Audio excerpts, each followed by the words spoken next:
virtual applause and click on your speaker view and enjoy the lecture, okay?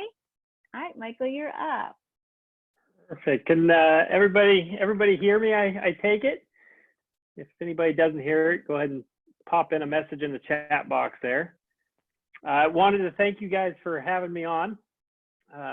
Tammy reached out about a month ago, actually, and we set up the date in August, but we figured with all the fires that have been happening, I know it's been on the news the last couple weeks, we figured now would be a good time to give you guys just a little update on what's going on in the Everglades when it comes to some of the fires, and also talk about what we're doing in the Everglades with fire over the last couple of years. So I'd like to make it really informal. So if you guys have questions or we want to take a tangent, we can. But was also going to talk to you a little bit about the history of fire, not only here in the Everglades, but across the country, because it seems like the last couple of years, fire has been so prominent in the news, and we're seeing changes across the country. And I was going to touch on a little bit of that tonight, and just see if you guys had any questions. You know, we've been with some of the changes we've seen in fire, we're learning more every single day of the importance that fire plays within a lot of our ecosystems, especially in the Everglades. And I've learned from just coming on and doing discussions like this with people, just kind of like taking a pulse, I guess, on the public to get how people's perception is changing, not only to the Everglades, but also to fire in the Everglades and around the world. So I wouldn't mind, I'm going to share my screen here real quick. I'm going to give you guys just a little bit of an update on the fire situation that's going on in the Everglades currently. Let's see here. As I said, my name is Michael Gue. My current job in the Everglades is I'm actually a prescribed fire specialist. I spent 16 years of my career actually in Montana. I was on different crews, from hot shot crews, which are like 20-person crews that travel the country. A lot of people might have seen that movie, Only the Brave. That was the type of crew I spent quite a bit of time on. And then I moved to engine modules, where we worked on a fire engine, and also helicopter modules, where I worked with a crew on a helicopter, and we just travel the country, going fire to fire, kind of chasing all the largest fires across the country down and putting them out. And for the longest time, throughout that 16 or 17 years I was traveling the country, I can't tell you how many ridge lines I was standing on, or meadows with my other crewmates, and we'd kind of look out and we'd watch as fire was working across the ecosystem. And oftentimes we were all kind of thinking the same thing. You know, what are we doing here? Why are we suppressing these fires? Because as we continue to learn, we start to recognize how important fire is to a lot of the ecosystems out west, as well as right here in South Florida. There's so many plants and animals that actually depend on fire being part of those ecosystems to survive. So in my last life as a firefighter, it was kind of an ethical and moral dilemma I dealt with a lot of times at work, because there was a number of fires that we were spending money to put out, and I was traveling around suppressing, and a lot of times they were doing a lot of good in the ecosystem and a lot of good to the environment. And but then it's also, then there's the other side of it where we need to suppress fires in some areas, especially during the time that we just came out of. I don't know if people recognize, but South Florida has been, the Everglades has been the driest I've ever seen it this winter. We had a very, very dry winter, which was a perfect environment for a lot of really large fire activity, which is what we had the last couple weeks. And the big one you guys have been hearing about in the news, if you've been watching the news, there was a couple new fire starts over near Naples. And then the one I was dealing with a lot was the Moonfish fire, which was if you were to take Highway 41 from Miami over towards Naples, it was right on the boundary of Everglades and Big Cypress. And over the course of 3 or 4 days, it grew to just over 25,800 acres. And we were seeing some of the largest fire growth that I've seen down here in South Florida since I've been here. It was growing about 10,000 acres a day, and that was just because of the amount of wind and how dry the ecosystem was the last few weeks. And luckily, we've gotten rain, and since we've gotten that rain, we've gotten a good handle on that fire. As you went further north, as you go up towards West Palm, I know you guys didn't get nearly as much rain as we got down south, but in the Everglades and a lot of places of Big Cypress Preserve, we actually received over 1.5 inches of rain in most areas, which allowed firefighters, I don't know if you can see the black line here on the east side of that fire. The red is the fire here. This is a containment line we put on the east side. If you were to look along 41 here, this is about where Miccosukee Strip would be. And Shark Valley Tower, if you've been to Everglades National Park, Shark Valley Tower would be right down south of Highway 41 here. And so with the rains and the recent moisture, it's really allowed firefighters to contain this entire eastern portion of the fire. And then they're using helicopters to go in and hotspot the head end of this thing, really securing and protecting all the homes off Loop Road. And we've seen substantial gains in the last few days in that regard. So I'll go back here really quick. Does anybody have, before I go forward, does anybody have any questions on the fires that we currently have in the Everglades? You guys can raise your hand or type it in chat or unmute yourself. You're able to unmute yourself, so feel free for that. All right, well, go for it. Okay, we've been lucky with like I said, with the rain. Everybody's nervous, obviously, with COVID-19 too, and the smoke that a lot of those fires were putting out. We tried to do everything we could to keep these fires as small as we could, just to minimize that smoke output and take as much suppression action as we could. That's not always the case in the Everglades, and a lot of things that we found over the last few years is just how important fire is to Everglades and Everglades National Park. I'm going to share my screen here again. And as you guys know, I'm sure a lot of you know, Everglades is one of the most dynamic ecosystems in the world, really. The park itself resides, here we go, the southernmost tip of the Florida Peninsula, and it's crammed kind of in between Miami on the East Coast, and then if you go further to the west, it's just you hit Everglades National Park, and it's one of the most beautiful ecosystems, which a lot of people will describe it as a slow-moving river from Lake Okeechobee down into Florida Bay. And it's taken us a while to understand how important that water flow is to the Everglades, which helps support the ecosystem in Florida Bay with the fisheries and the wildlife that we have along the coast and in the bay there. Michael? And we've come, yes. Oh, somebody wanted to know what is causing these fires. So the fires that we've had recently, they've all been human caused. We are going to move into, over the next couple months, once our summer pattern lines up, we'll start getting some rain.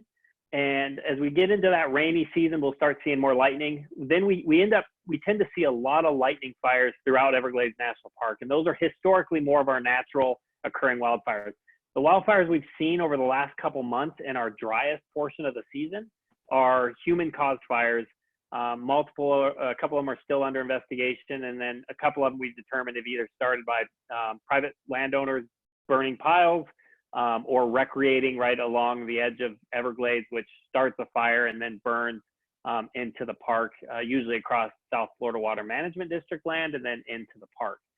And so typically we have a significant portion of our human-caused fires occur right on this boundary of the urban interface. So where the public and the Everglades start, we end up getting a lot of human-caused fires in that area.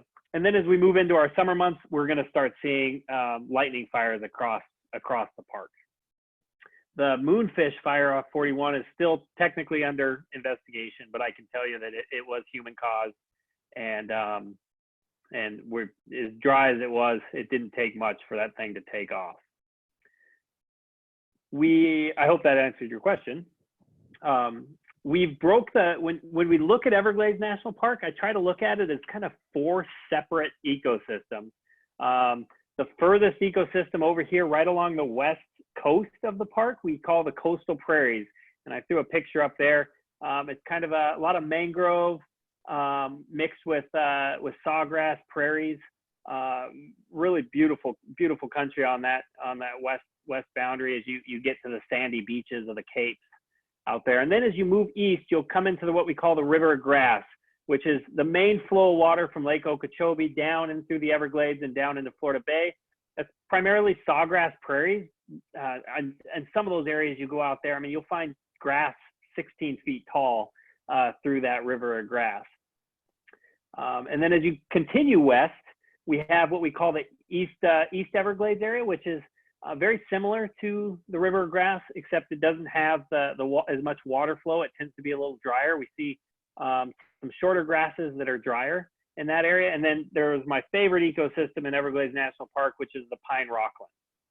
And the pine rockland's habitat is, if you were to enter the park along the eastern boundary, you go into kind of our pine trees, and that pine ecosystem is technically a ecosystem in peril. We have the largest tract of pine rockland's habitat left in the world. There's a little chunk of it in the Caribbean, and if you drive through Miami, you'll see some around the zoo, the Miami Zoo, and there's a few isolated pine blocks, throughout the Miami area. But Everglades National Park holds the largest chunk of pine rocklands, and what's the most interesting part about the pine rocklands is how interconnected and dynamic everything is. So what we found is it is 100% dependent on fire to survive. So if we actually took, oh, sorry, go ahead. Oh, I popped up really quickly. Okay, so I have 2 questions that just popped up. Yeah. All right, so someone would like to know, how could one explore the coastal prairie? And then somebody asked, is it salt water? So the coastal prairies is right on it's like a bracket water where it's right on the edge of both freshwater and saltwater. So if you were to continue into the Everglades from the coast, it gets fresher and fresher water as you go.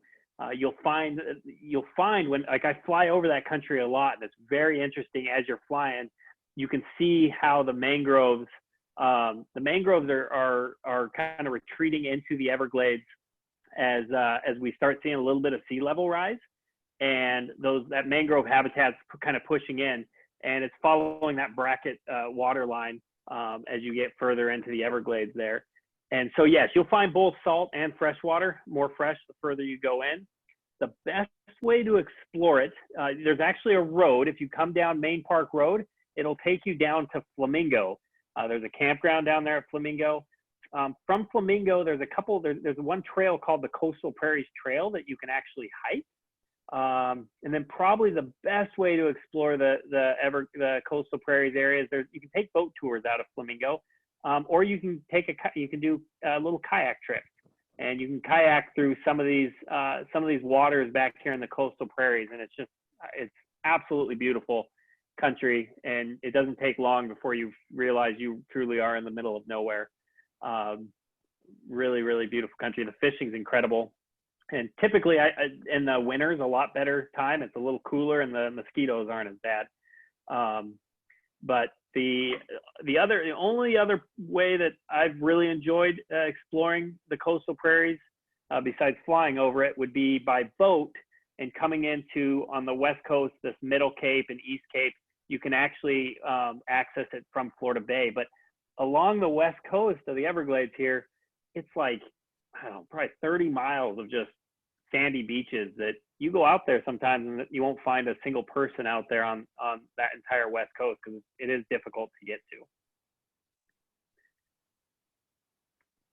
The Pine Rocklands is probably the easiest ecosystem to enjoy when you come into this, because you drive right through it off that main park road as you come through from Florida City, as you're traveling down to Flamingo.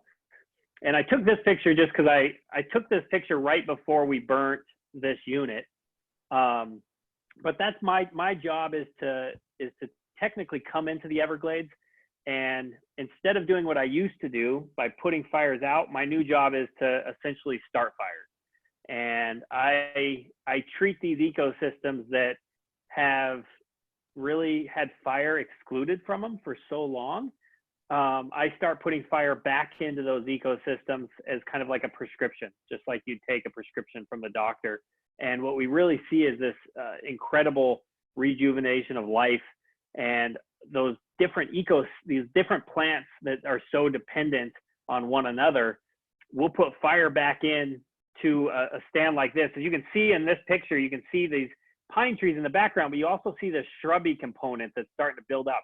If you just took fire out of the Everglades National Park, all these shrubs would just keep growing, and eventually they choke out all these pine trees, and it becomes like a hammock, like a hardwood hammock, where the pines would disappear and you just have hardwoods that would kind of take over. But what we see when we bring fire back through here is it cleans up this understory, and we start seeing host plants like, we start seeing things like croton come back into the pine rocklands habitat, which then we start seeing animals like the Backstrom butterfly or the Florida leafwing butterfly, which are both two endangered species that are native to Florida that are about to go extinct. We start seeing this interconnectivity across the pine rocklands that are so dependent on fire being introduced. Do we have any other questions in the box, Tammy? No questions. Awesome. I'll just keep going then. As most of you guys probably know, right there in West Palm Beach, in the summers, we get a ton of lightning. Everglades receives a significant portion of that, and that's where we see, like the question we had before about the human caused versus the lightning caused fire. When we start getting into our lightning season, our summer season, we start seeing a lot of natural occurring wildfires in the park.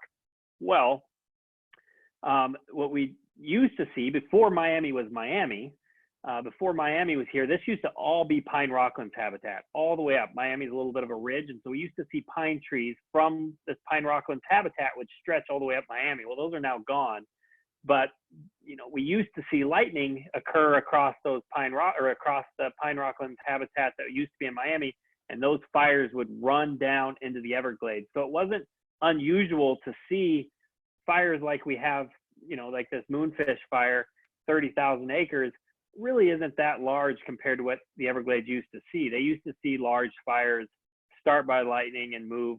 And we used to also see the Native American population that would live in the Everglades would also use fire to clear out vegetation and to be able to see. And so fire has always kind of had a rightful place in Everglades National Park. If anybody has seen the news in the last couple of years or the last 10 years, you'll know that fire has really become kind of a national talking point. I've been on fires from the Boundary Fire up in AK, Alaska, to some of the West Mims fire in the Okefenokee Swamp, and fires all the way across California, Montana, Idaho. And what we've seen, especially over the last 10 years, is this kind of explosion of fire, I would say.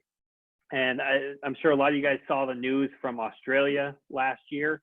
Australia had a very intense fire season across the entire continent. California, if you guys remember, there was a fire called the Camp Fire a couple years back, which burnt over 14,000 homes and killed nearly 100 people. We're seeing fires like that across this country very regularly. They're happening a lot, and they're happening more frequently. And if you're watching the media, there's a lot of blame getting put on, on different areas, but it's a lot more complex than just one or two situations occurring out there. We have a couple questions before you. Yeah, we have a couple questions where you hit into the history of it. So we have, when you do the prescribed fires, what do you? How does it affect the other animals? Do you do any how do you work with knowing that there's other animals around when you do this prescribed burns? And then how long does it take for the vegetation to grow back? Can we see something happen in our lifetime, after you do a prescribed fire? Those are awesome questions, and I get those a lot. So the first one with the animals. So you remember when I started out the presentation, I said that Everglades is a fire adapted ecosystem. And the pine rocklands, I would actually go further and say it's a extreme fire dependent ecosystem. When I say the ecosystem is fire adapted and fire dependent, those animals that are native to the Everglades have actually adapted to fire being part of their home or part of the ecosystem. So what we see typically when we are implementing prescribed fire, we try to implement prescribed fire the same way that a natural occurring wildfire would occur. And so in doing so, we're trying to mimic nature in a lot of ways. And what we see is the animals go back to their instincts. They leave the area. They'll go underground into water, into holes. I've watched as I've seen alligators move out of a little pine stand and they go down into a little water hole, and fire passes by and they come right back out to the same spot and moments later. But coolest example I have was actually about 3 months ago. I was burning. I don't know if anybody's been down to the Nike missile base. It's off Research Road as you're going through the Everglades. It's an old military base there that they used a lot during the Cuban Missile Crisis.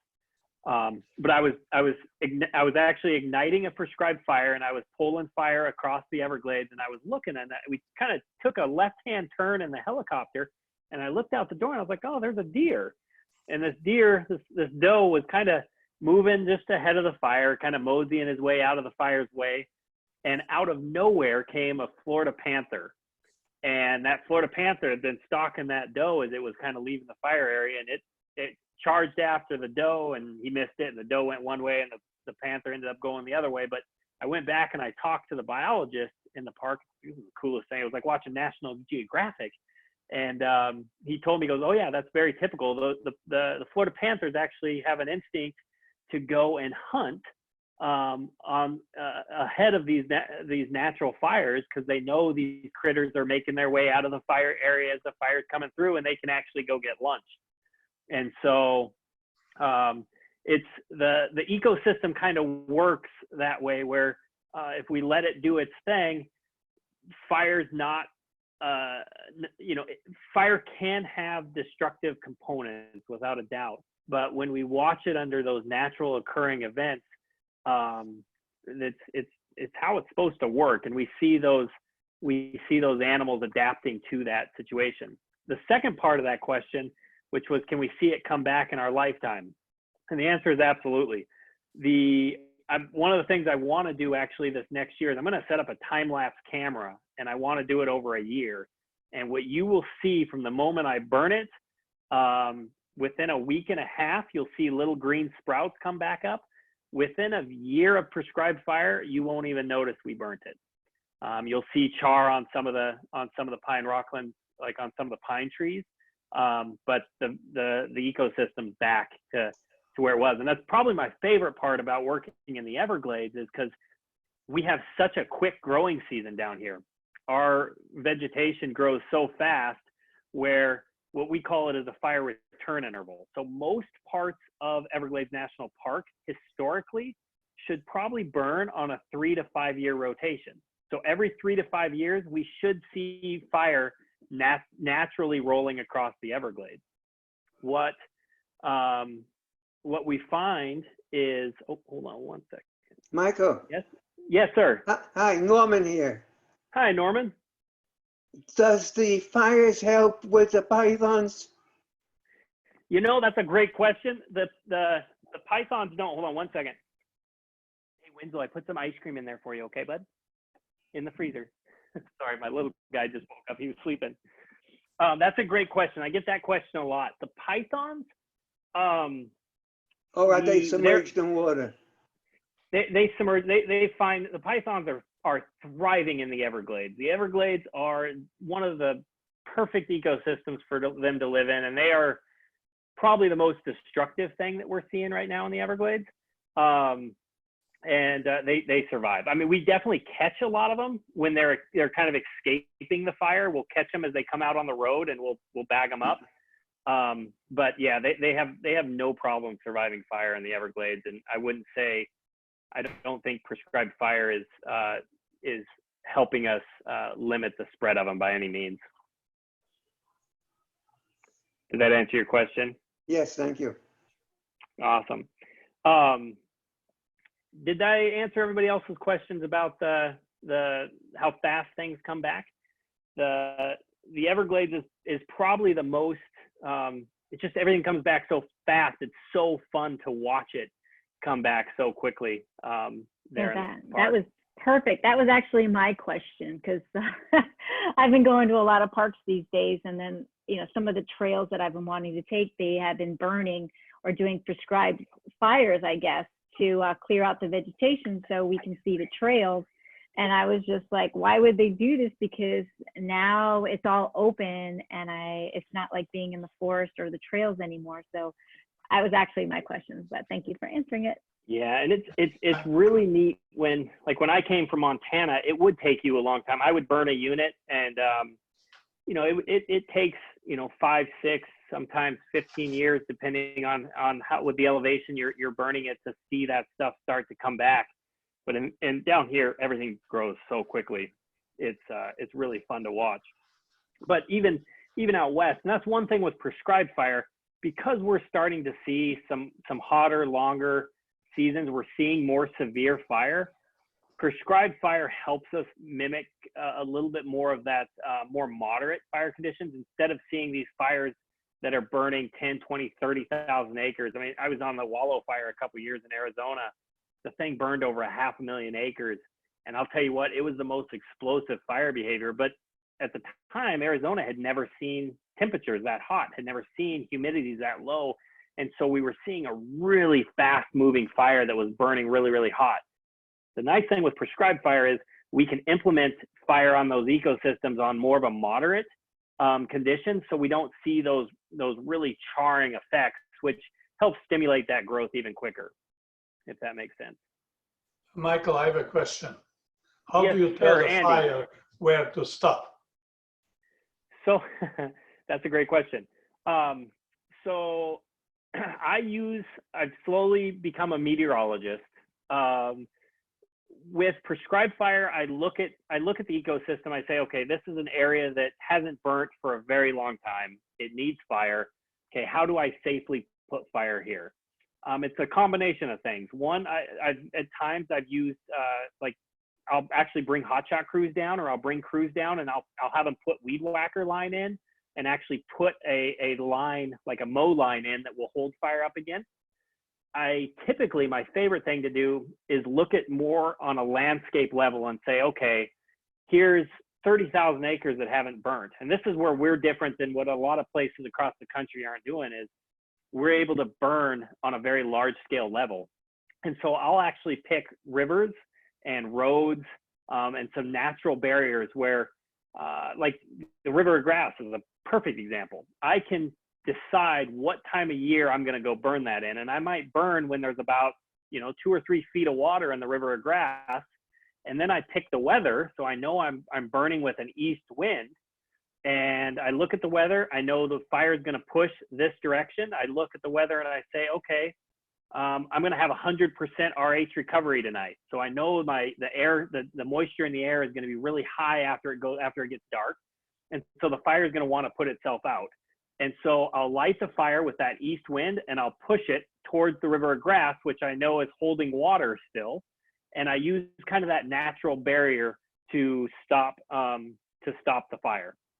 And it doesn't always work out perfect, but because it's a planned event, and we're able to use both the weather and science and those natural barriers, I can make kind of Mother Nature, or I can use Mother Nature's natural guardrails, I guess, to allow us to safely put fire in certain areas while we continually protect, Florida City, Homestead, and some of the communities around there. And more importantly, in today's day and age, we're going to find that not only managing fire is important to infrastructure and towns and communities, but we also have to manage smoke, because smoke is hard on people. And when we have uncontrolled wildfires, we can't control where that smoke goes. So if we have wildfires with west winds, that's going right into Miami, where if I burn that same area under east winds, I'm pushing that smoke out into Florida Bay and into the Everglades, which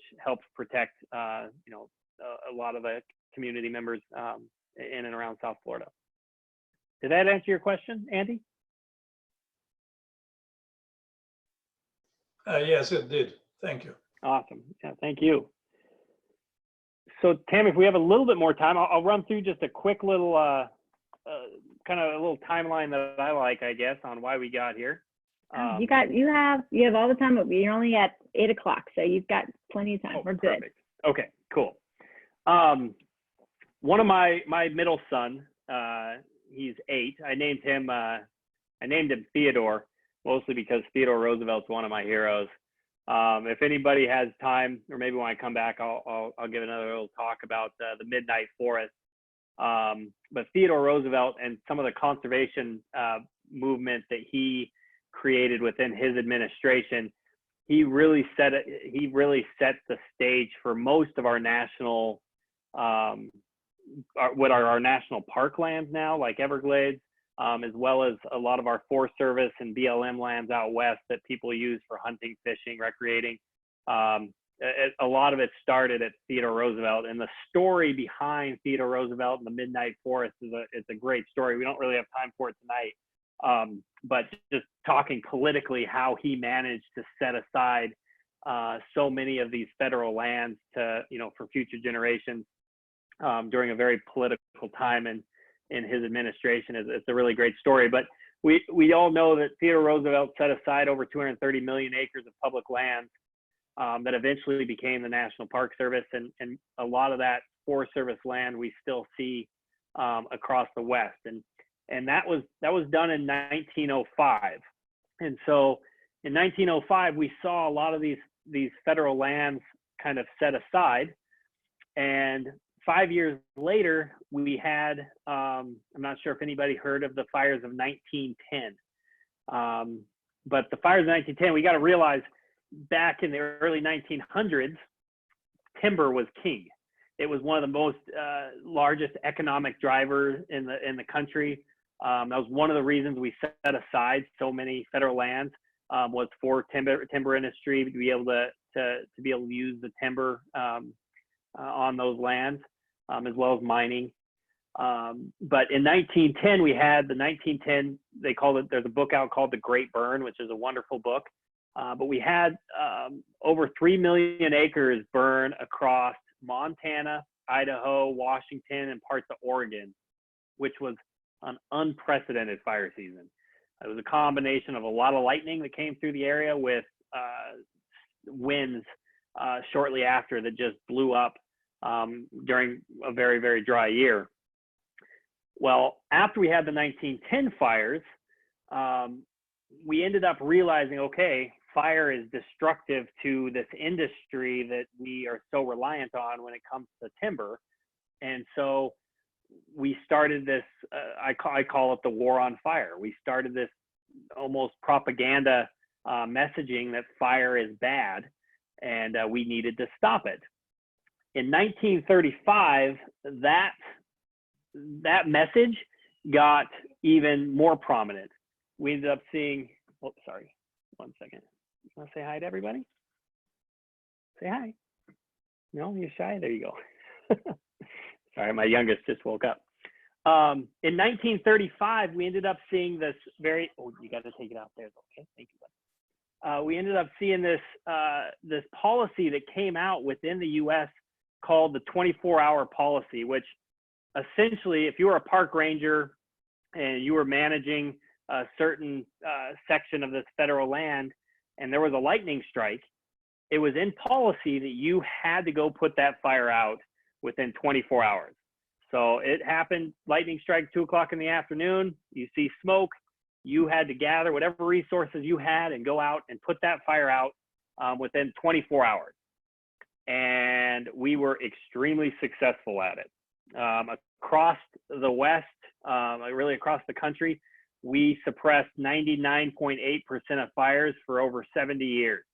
And in doing so, we started seeing a buildup of natural fuels, whether it was grass or brush, would start building up over time on that forest floor.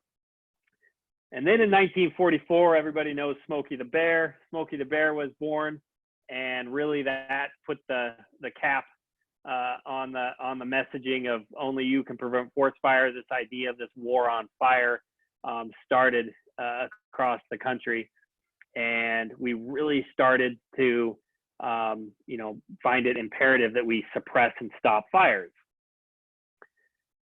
Everglades National Park was founded in 1947, and we had a scientist by the name of Bill Robertson, who was really researching the Everglades and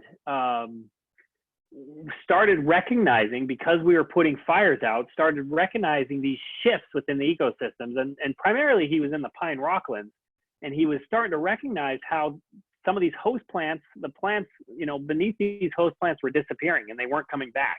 And like I said earlier, we were starting to see this huge shrubby component take over. We started seeing our pine rocklands disappearing, and some of those native animals that were reliant on some of those other plants were slowly going extinct.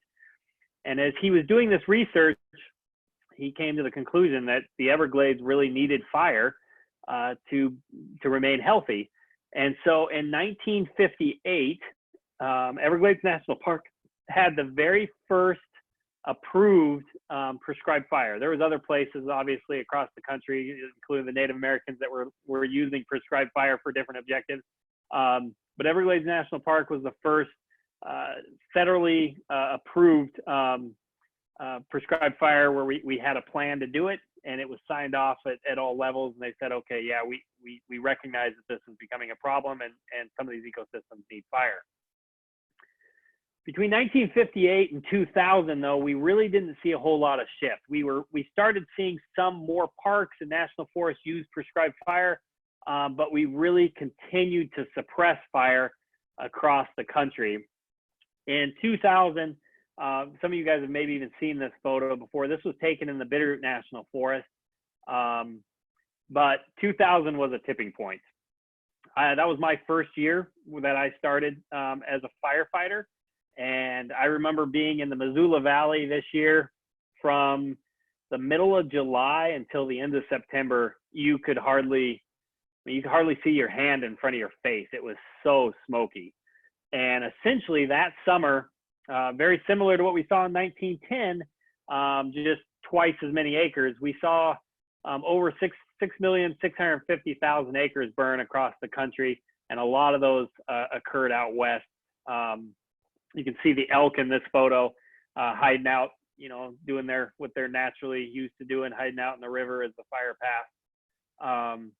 But Congress at that point decided, okay, it was time to act. We needed to do something. We recognized the fact that we'd had really a massive fuel loading building up across the country. Between 2000, when I started fire, and present, I like to talk to a lot of the old timers. When I first started fire, a lot of my old bosses, they would say, a large fire for them back in the day was, 2,000 acres, 6,000 acres. you know, every once in a while they might see a huge fire at 15,000 acres. And really, we've seen a shift in the last 20 years where our fires have exploded. I mean, we're seeing fires across California, places of Arizona and New Mexico that are well over 500,000 acres. A lot of the fires I've listed on the screen were fires that I traveled across and helped suppress. And we started realizing, okay, this is really a three-pronged problem. We're seeing huge amounts of fuel that are on the ground, which is creating an environment for fire to spread. And besides fuel loading, we are seeing a shift in climate, in the temperature and the duration of summer. When I first started in Montana, it was very typical. You know, we would see a fire season end at September 15th. What we've seen over the last 20 years is that fire season extend an extra 2 weeks on each side.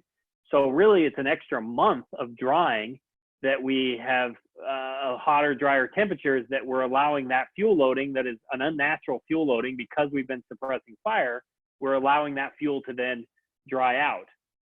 And then the last prong is the urban interface. Just like here in South Florida, we're seeing Miami continually expanding towards Everglades National Park. We're seeing Kendall now bump right up against the park boundary. And that's happening across the country. We're seeing communities and residential areas kind of build into these natural areas.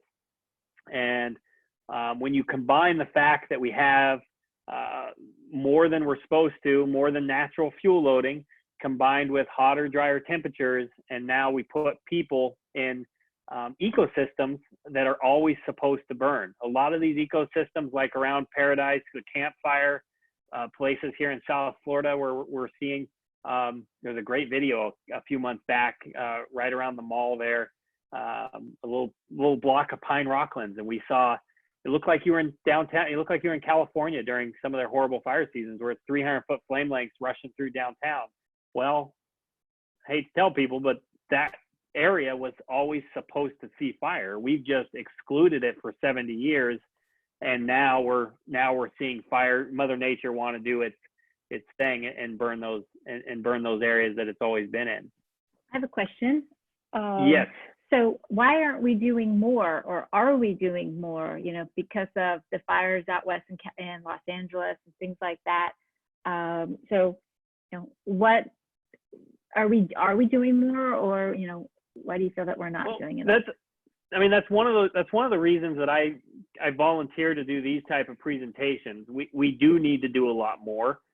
The problem is, politically, it's very difficult to do more. That one of the whole reasons that I took the job down in Everglades is because it seems like a great starting point to tell this story. We need to see more fire in ecosystems across the country. I don't care if you're in the chaparral forest of California or the southern rough of Georgia or Florida, you know, or some of the mountain ranges in Montana and Idaho. Like, all those ecosystems historically saw naturally occurring wildfires. So yes, they need to have fire. And so I think we do need to see more money and more energy put into prescribed fire and more planned fire. But the biggest challenge is also just changing the public's mind about fire. I mean, we've had 70 years of Smokey the Bear going around telling people that fire is bad, when in reality, fire is exactly what his natural habitat has always needed. So when we start talking about, you know, how do we do more? It's difficult when we have a public that thinks fire is bad, and every fire that starts, you know, they believe that it needs to be put out, when in reality it actually needs to be there. So that's a challenge. The second challenge is just, you know, here in South Florida, same thing that they have in California, and a lot of places out west, it's even more difficult when you're dealing with smoke. Like I said before, managed fire, not only for protection of communities and protection communities and infrastructure and some of those values at risk, because we don't want them to burn under the worst and the most severe conditions. We want to be able to moderate that. But you also, sometimes the windows and opportunities to implement that fire can be very, very limited. There's places out California, they already have horrible pollution problems. And then all of a sudden you go to the state and say, well, we're gonna add smoke into the air as well. And it's not a wildfire. We're going to do it on purpose. You get a lot of pushback because, smoke can be hazardous as well. So it's a very difficult balance. The message I'm slowly starting to try to explain to people is one thing we're seeing in my hometown in Montana, and we were starting to see it when I left, is we're starting to see economic impacts of the wildfires. And I think that for the United States is going to be a turning point. There's a lot of people that don't want to travel to Montana in August because they know they're going to have a hard time seeing the mountains because it's smoky. And that's from all those wildfires that we have, across the West every August and every September, that they know that they aren't going to, why would I plan a trip to Glacier National Park when I can't see more than a quarter mile ahead of me because it's so smoky? So as we start seeing those economic impacts of wildfires and that conversation happens, like, hey, is there a better way of doing this? And can we implement prescribed fire in a way of doing that? I think we might see that tide turn. But yes, to answer your question, there's a lot of restraints in doing so. Okay, so when somebody asked about, are we still burning sugarcane fields?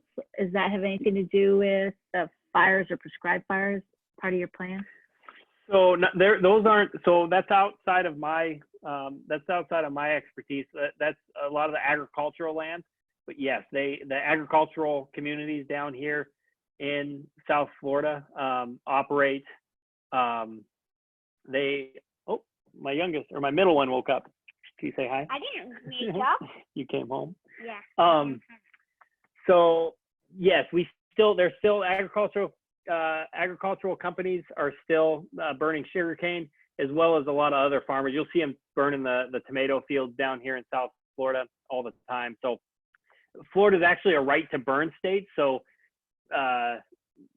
you have a right to burn your property, and really that's one of the best policies I've seen across the country. Is it's actually encouraged to burn your land to help protect it from wildfires. So if we had more people using fire to control their buildup of natural vegetation, we would see that risk decrease.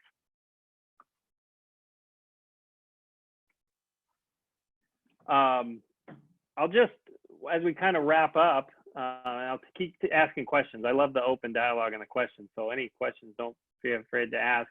I've just got a couple more slides here, which maybe will answer some of those. And that's in Everglades National Park. With what we're trying to do is implement fire on more of a landscape level. When I used to work in Montana, oftentimes it was like, I'd see around me all this fuel buildup. We'd see the ecosystem as a whole and know that we were kind of behind the power curve, but we didn't, so much of our planning was done on a small scale.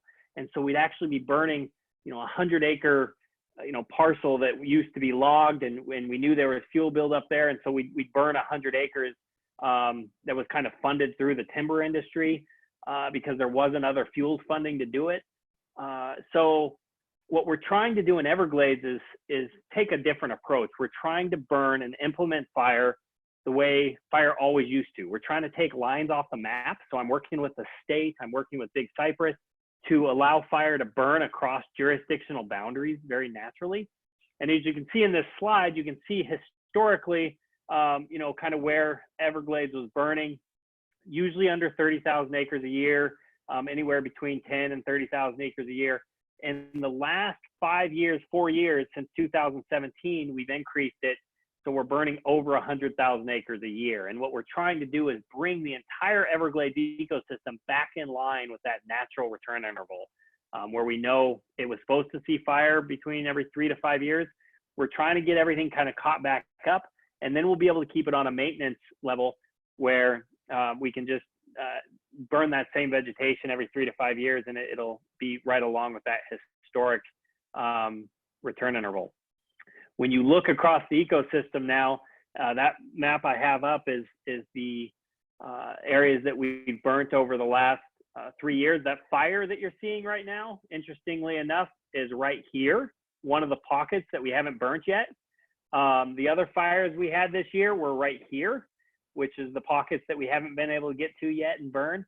And probably the coolest portion about prescribed fire, and really the selling point of it, is, you know, we're managing these federal lands, you know, with a lot of it's taxpayers' dollars. When you have a wildfire that occurs, like a wildfire that occurs right here, that is under hot, dry conditions, we can't control it. You know, we don't have those containment lines built in. Those fires are burning, and it's a much more of a reactive response. So our fires like those oftentimes cost well over $500 an acre. This fire up here is going to cost probably $3.5 million by the time it's done. That same fire size that I did right here costs $30,000. That's the difference between a wildfire that that's occurring under Mother Nature's more severe conditions that we can't stop versus a planned response. It's over 100 times more expensive.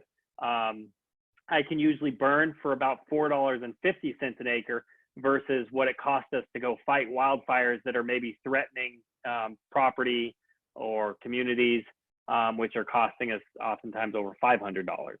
And so there's a huge savings there. I just threw up some photos from burning some of these. The other portion of this, as we've started implementing prescribed fire across the park, we've started seeing this growth, this vegetation come back. It's vibrant, it's healthy. We've started seeing a lot of critters come back into these areas that haven't seen in years. Very interestingly, we saw last year, we saw these mass colonies of migratory birds. I mean, 20 and 40,000 birds coming back in along the coastal prairies of the Everglades, and we're intermingling within the burnt scars that we burnt just a couple months earlier. And I think that's a testament of both how fire and water is flowing through the Everglades again. And we're seeing some of those ecosystems kind of come back. All right. I do have a couple questions. Oh, sorry. Yes, go ahead. No, go for it. I can, wait, you're done. Like questions? Nope, I'm done. Go. I have a question. Yes, go for it. You talked about the water coming back, and I don't follow the politics of all this, but what's the effect I try not to either. Lake Okeechobee and the effect of it on the Everglades? So, you know, again, the water is a little bit out of my expertise. What I can tell you is there's a lot of money and a lot of energy being put right now into restoring the Everglades and to restoring that water flow. And that's the Everglades Restoration Project that's going in.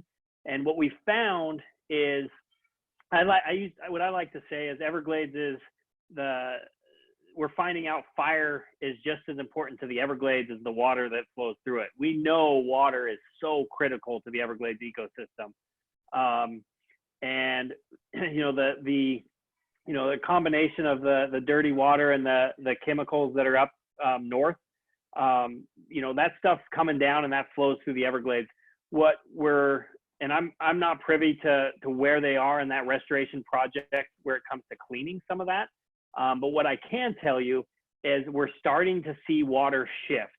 And before, where we saw water shifting more towards the East Coast and away from the river grass, as they're building those bridges along Highway 41, we're starting to see that water flow into the Everglades again, and that's going to continually flow down through the Everglades and into Florida Bay. The other thing that I've noticed And I'd like to do, I'm trying to talk a couple of university students into doing some research on, is when we're burning through the river grass and we're letting fire burn naturally, we're seeing it actually have, we're seeing some research that's showing that that's actually helping clean the water as it's coming through that river of grass. And so as we're seeing fire roll through that, and then we're seeing that new growth come up, it's using the nitrates and everything that's in that water, and it's operating as if the Everglades is kind of a filtration system for that water as it comes all the way down. And the hope again would be, as that water is cleaner coming through the Everglades, we'll start seeing some of the fisheries and the reefs and everything rebound from the dirty water that we've seen over the last century, kind of coming through the Everglades. Does that answer your question? Yeah. Michael, I have a question for you. Yes. Uh, Are you privy to any encroachment by developers on the Everglades? Encroachment, like no, we're seeing, like I said, we're seeing development right up to the boundary, but because a majority of Everglades National Park is now when a lot of people talk about the Everglades, it's larger than just Everglades National Park. A lot of people think of the Everglades as Everglades National Park, as well as Big Cypress Preserve, and then really all the way up north as you're going to Lake Okeechobee. Obviously, yes, north of us, we are seeing development encroaching into that Everglades ecosystem. Luckily for us, Everglades National Park, because it's part of Theodore Roosevelt's conservation efforts, a majority of Everglades National Park is either wilderness or proposed wilderness, which there's really no opportunity for development. So I think we're going to continue seeing Miami push right up against the boundary of Everglades, but we won't see development into the park itself when it comes to communities. Michael, the question is for you. Yes. Most of us would tend to run away from fires. You're a person, very unusual person that runs toward a fire. So what was it that motivated you to find this to be your life's work? That's a good question. I started out in Montana, and really I started fighting fire because my dad, he ran the Life Flight program in the town, and then when he wasn't flying for Life Flight, he was flying helicopters on fires. And so he just made some contacts with some of the fire personnel, made some friends, and I never thought I would have ended up in fire. I was actually going to be a pilot like my dad. I had my private pilot's license and was working towards flying, and was really started fire as kind of a summer job to help me pay for college and flying. And the more and more I got into it, the more I liked it. I really enjoyed the camaraderie of the crews, from the hotshot crews and the engine crews that I worked on. I enjoyed the interconnectivity, working with people. I was working for the Forest Service back then. What you find is it's a really service-driven group of people. They want to help people. They want to do the right thing and do what's right for the environment. And I realized after being on some of these crews that I was surrounded by a lot of people that really became some of my best friends. And that's what kept me in fire. The fire portion of itself was scary when I first got into it, I think, a little bit. I mean, it's definitely when you see your first, raging crown fire and you're sitting up next to it. I have an Instagram page that I started called Young Men in Fire, and I just started taking pictures of fire. And, I would get these responses like, oh my word, how can you be that close? How can you? And it's like anything, the more you are around it and the more you understand how it works, the less scary it gets. And I think that really speaks to the point that I'm trying to get across to everybody, is this idea that fire doesn't have to be scary. Fire is something that we really all need to learn to live with and to accept as part of these ecosystems. And really, once you start understanding, I mean, you can stand right up against, fire that's 200-foot flame lengths, and knowing how it's going to operate and where it's moving, all of a sudden it's not scary anymore. You understand it. So I always say the people are what kept me in fire. And then the longer I was here, I slowly developed my purpose. And that's been what's kept me here. But thank you for that question. I hope I answered it. I have a question. Yes. There are a lot of Native Americans in the area that you are involved in. How are they receiving these burn notifications? How are they dealing with these fires? So I like to think we have a great relationship with both the Seminole tribe and the Miccosukee. This last fire was a great example. You know, we've got a situation where we both, you know, we have a common interest. We have common ground where we both love the Everglades, and I think the tribal leaders, everybody understands the importance that fires played.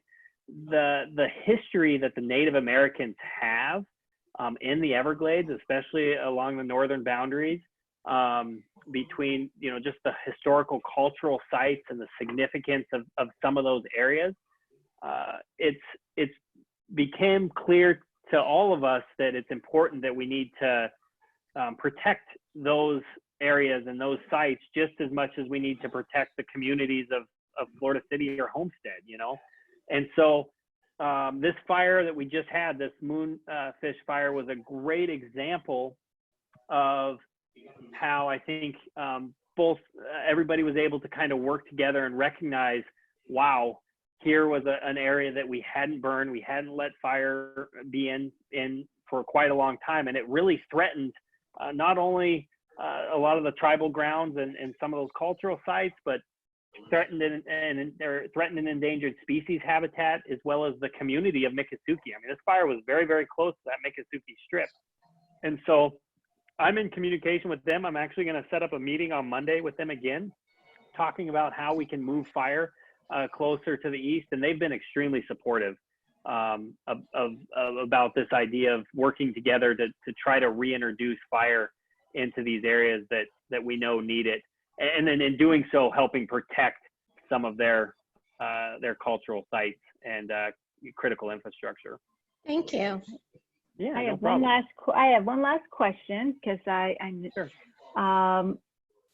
someone asked, has firefighting and the Everglades suffered from federal and state budget cuts, or how is that affecting you? Yes, I mean, like anything, like anything, we're all driven by our budgets. We see what affects fire management when it comes to prescribed fire so severely is the fuels budget. So we'll see during certain times, we see money that's put forth where people recognize how important managing fuels are, and we will see money given to help do that. And then other times where the budget gets tight and there's other higher priorities, we see that money dry up. And when that dries up, that's when we really struggle to implement fire proactively. Again, anytime we have a wildfire that's threatening that critical infrastructure and threatening those communities, we dip into that bottomless pit, just like we do during hurricanes, and we always seem to come up with money to fight fire. It's the money to take that proactive approach to prescribe fire, which is oftentimes more difficult to come by. And that's where I think the question before, why aren't we doing more? That would be the third tier of not only the smoke and some of the complexities in the public and the political side, but also the budget restraints. All right. Yeah. I had a boss tell me once, he goes, you can go out and fight a fire and you can burn down 300 homes, and you're trying to save homes and put fires out and you're still a hero. But you go out and implement a prescribed fire, trying to reduce that risk, and you burn down one shack, all of a sudden, you're the bad guy. And that's kind of the battle that we're up against, both politically and budget wise. It's really easy to put funds aside and say, oh, we're fighting fire and we want to, we need to stop these fires, so we need to fund it. when you're actually doing something proactively, it's more difficult. I hope that answered your question. Well, everybody, I think we have had another successful lecture gathering here. All right, everybody, I want to thank Michael Gu for coming out here, and he can have his kids back now since we've had his attention for a little over an hour. So anyways, this is going to be available. We've recorded this, so we will submit everybody the link so you guys can record this. So anyways, I wanted to thank you guys all, and stay tuned for our next lecture. Will probably be coming up probably within the week, okay? I'm going to say good Thank night you, now. guys. Thank you. I'll unmute you all appreciate too, it. okay? You guys You can have some guys, social time. I'll unmute Okay, so thank you can say you. your device. Thank Thank you. you. Thank you. Thank you, Tammy. Oh, you're welcome. Thank you so much. Yeah, I'll we'll talk chat to you soon. later, okay? All right. Yep. Thank you. Bye-bye. Bye. See you guys. Give me an antibiotic, it didn't work. He said to me, well, around here, most people have the